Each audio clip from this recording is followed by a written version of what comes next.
ராஸ் மாமா மனச மாத்தலாம் நினைச்சா நம்ம பக்கம் திரும்பியே பார்க்க மாட்டேங்கிறாரு. இன்னைக்கு எப்படியாவது நம்ம வழிக்கு கொண்டு வந்துடணும். என்ன பண்ணலாம்? மாமா வராரு, நம்ம வேலை ஆரம்பிச்சலாம். கால் வலிக்குது.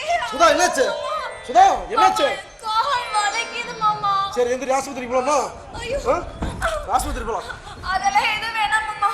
என்ன இப்படி கட்டி பிடிச்சிட்டே இரு, அப்பதான் என் கால் வலி கொஞ்சமாவது நல்லா ஆகும்.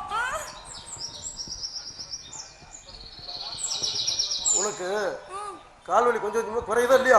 மாமா நீ என்ன விட்டுறாத, இப்படியே கட்டி பிடிச்சிட்டு அப்பதான் என்ன கால் வலி இப்பதான் கொஞ்சம் கொஞ்சமா குறையற மாதிரி இருக்குது. உனக்கு கால் வலி குறையுது, எனக்கு நெஞ்சு வலி அதிகமாகுது. ஐயோ நெஞ்சு வலிக்குதா? என்ன இப்படி வலிக்கட்டுமா? வேண்டாம் வேண்டாம், இப்படி நல்லா கட்டி பிடிச்சிருந்தா தான் எனக்கு நெஞ்சு வலியே குறையும். அப்படியா?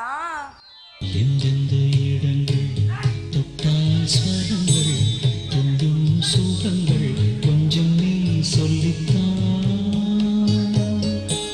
சொர்க்கத்தில் இருந்து யாரோ எழுதும் காதல் கடிதம் என்றுதான் வந்தது.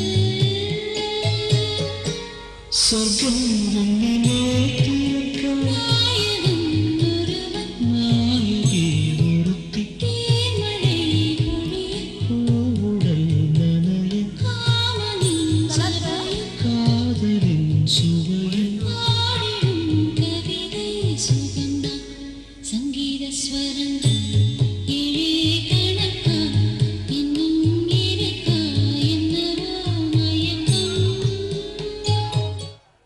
மாமா மாமா சொல்லுமா. நிஜமாலுமே உங்களுக்கு நெஞ்சு வலிக்குதா? உனக்கு நிஜமாலுமே கால் வலிக்குதா? இல்ல மாமா, நீ என்ன கட்டி பிடிக்கணும்னு நான் அப்படி நடிச்சேன். சுதா இப்படியே நம்ம 2 பேரும் பேசியிருந்தோம்னு வச்சுக்க, தேருக்கு வரவங்க எல்லாம் நம்மளை பார்த்தாங்கன்னு வச்சுக்கோங்க, என்ன நினைப்பாங்க தெரியுமா? என்ன நினைப்பாங்க?